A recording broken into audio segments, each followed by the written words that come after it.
Welcome back to my YouTube channel. સ્વાગત છે તમારું આજના ફ્રેશ નવા બ્લોગમાં.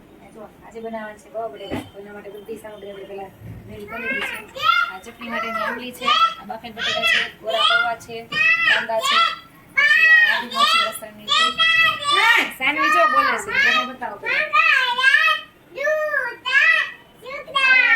આવી ગયું છે એમાં મસાલા પહેલાં હા અને વીડું તેલ, પછી એમાં થોડી રાઈ, જીરું, તેલમાં છાંટા ઉડે નહીં એનું ધ્યાન રાખવાનું. આપણે પહેલાં નાખવાનું છે આદુ મરચાંનું તેલ.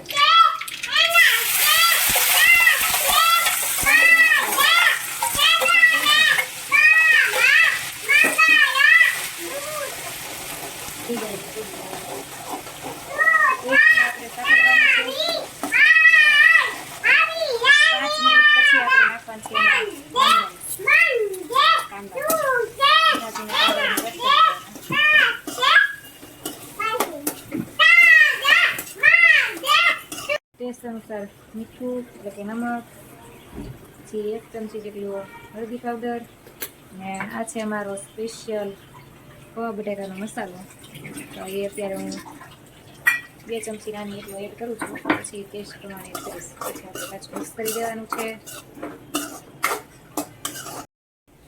પછી આપણે એમાં થોડુંક લીંબુ એડ કરવાનું છે. લીંબુ અત્યારે નાખું છું, પછી ટેસ્ટ કરીશ.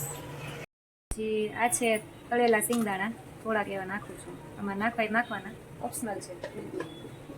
આપણે એમાં બાફેલા બટેકા એડ કરી દેવાના છે. બાફેલા છે એટલે આપણે એને વધારે પકાવવાની જરૂર નથી.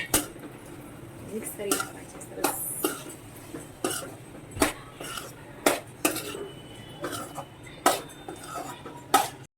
આપણે એની અંદર એડ કરવાના છે પૌવાને પાણીમાં પલાળી દેવાના છે. 15-20 મિનિટ પલાળી રાખવાના, પછી તમારે એમાં એડ કરવાના એટલે પૌવા છૂટા થાય. પૌવા થશે ભીના, પછી આપણે સારી રીતે મિક્સ કરી દેવાનું છે.